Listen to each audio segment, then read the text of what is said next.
कहाणी मंगळागौरीची. आटपाट नगर होतं. तिथं एक वाणी होता. त्याला काही मुलगा नव्हता. त्याच्या घरी एक गोसावी येई. अल्लख म्हणून पुकारा करी. वाण्याची बायको भिक्षा आणि निपुत्रिकाच्या हातची भिक्षा घेत नाही म्हणून चालता होई. ही गोष्ट तिनं नवऱ्याला सांगितली. त्यानं तिला एक युक्ती सांगितली. दाराच्या आड लपून बस. अल्लख म्हणताच सुवर्णाची भिक्षा घाल. अशी भिक्षा झोळीत घातली. बुवांचा नेम मोडला. बाईवर फार रागावला. मूलबाळ होणार नाही असा शाप दिला. तिनं त्याचे पाय धरले. बुवांनी उशाप दिला. बुवा म्हणाले, आपल्या नवऱ्याला सांग, निळ्या घोड्यावर बस, निळी वस्त्र परिधान कर, रानात जा, जिथं घोडा अडेल तिथं खण, देवीचं देऊळ लागेल, तिची प्रार्थना कर, ती तुला पुत्र देईल. असं बोलून बुवा चालता झाला. तिनं आपल्या पतीस सांगितलं. वाणी रानात गेला, घोडा अडला, तिथं खणलं, देवीचं देऊळ लागलं. सुवर्णाचं देऊळ आहे, हिरे जडिताचे खांब आहेत, माणकाचे कळस आहे, आत देवीची मूर्ती आहे. मनोभावे पूजा केली. त्याला देवी प्रसन्न झाली. वर माग म्हणाली. घरदारं आहेत, गुरढोरं आहेत, धनद्रव्य आहे, पोटी पुत्र नाही म्हणून दुःखी आहे. देवी म्हणाली, तुला संततीचं सुख नाही. मी प्रसन्न झाले आहे तर तुला देते. अल्पायुषी पुत्र घेतलास तर गुणी मिळेल, दीर्घायुषी घेतलास तर जन्मांध होईल, कन्या घेतलीस तर बाल विधवा होईल. इच्छा असेल ते मागून घे. त्यानं अल्पायुषी पुत्र मागितला. देवीनं माझ्या मागल्या बाजूला जा, तिथं एक गणपती आहे, त्याच्या मागे आंब्याचं झाड आहे असं सांगितलं. गणपतीच्या दोंडावर पाय दे, एक फळ घे, घरी जाऊन बायकोला खाऊ घाल, म्हणजे तुझा कार्यभाग होईल असं सांगितलं. नंतर देवी अदृश्य झाली. देवळामागे गेला. गणपतीच्या दोंडावर पाय दिला. झाडावर चढला. पोटभर आंबे खाल्ले. मोठभर घरी नेण्याकरता घेतले. खाली उतरून पाहू लागला. तो आपला मोठे आंबा एकच आहे असं 4-5 वेळा झालं. गणपतीला त्रास झाला. त्यानं सांगितलं, तुझ्या नशिबी एकच फळ आहे, फळ घेऊन घरी आला. बायकोला खाऊ घातलं. ती गरोदर राहिली. 20 मासा गर्भ वाढू लागला. 9 मास पूर्ण झाले. वाण्याची बायको बाळंतीण झाली. मुलगा झाला. उभयतांना मोठा आनंद झाला. 20 मासी वाढू लागला. 8व्या वर्षी मुंज केली. 10व्या वर्षी लग्न करा म्हणाली. काशी यात्रेशिवाय लग्न करणं नाही असा माझा नवस आहे असा जवाब दिला. काही दिवसांनी मामा बरोबर यात्रेला पाठवलं. मामा भाचे काशीत जाऊ लागले. जाता जाता काय झालं, वाटेत एक नगर लागलं. तिथं काही मुली खेळत होत्या. त्यात एकमेकीचं भांडण लागलं. एक गोरी भुरकी मुलगी होती. तिला दुसरी मुलगी म्हणू लागली, काय रानद्वाड आहे, काय रानद्वाड आहे.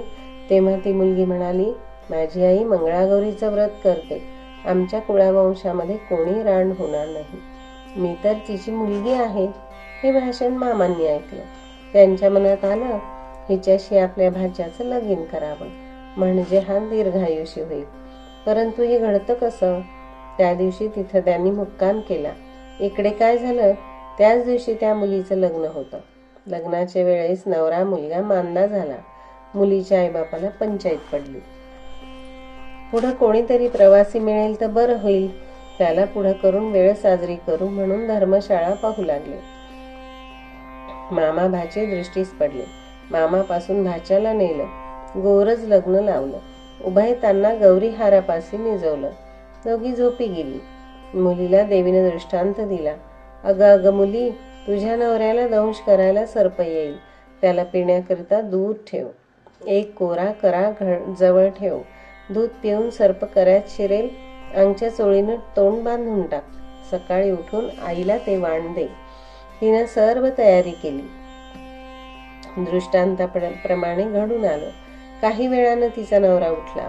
भूक लागली म्हणू लागला. लाडू खायला दिले. फराळ झाल्यावर त्यानं तिला आपली अंगठी दिली.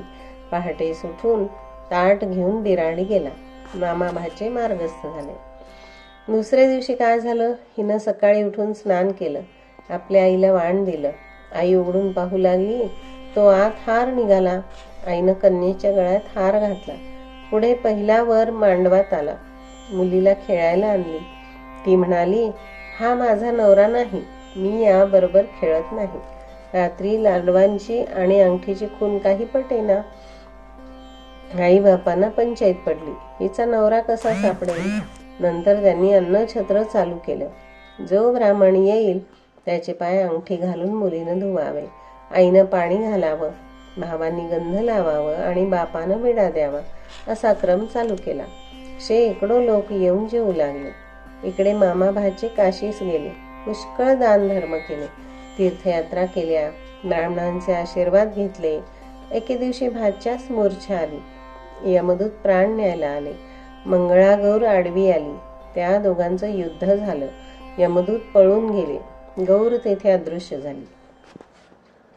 भाचा जागा झाला. तसा आपल्या मामाला सांगू लागला, मला असं असं स्वप्न पडलं. मामा म्हणाला, ठीक झालं, तुझ्यावरचं विघ्न टळलं. उद्या आपण घरी जाऊ.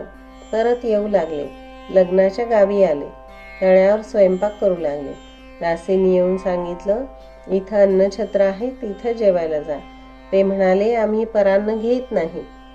दासीने यजमानीस सांगितलं. यांनी पालखी पाठवली. आदरातिथ्यानं घरी नेलं. पाय धुताना मुलीनं नवऱ्याला ओळखलं. नवऱ्यानं अंगठी ओळखली.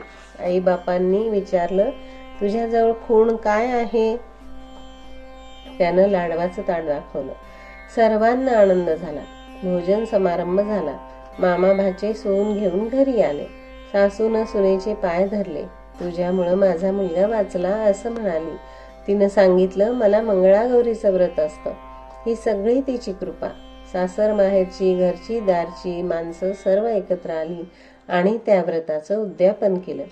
मंगळागौर तिला प्रसन्न झाली. तशी तुम्हा अम्मा हो आणि आपलं सौभाग्य अखंड राहो इतकीच देवाची प्रार्थना करा. ही धर्मराजाला कृष्णानं सांगितलेली 60 उत्तराची कहाणी 5 उत्तरी सुफळ संपूर्ण.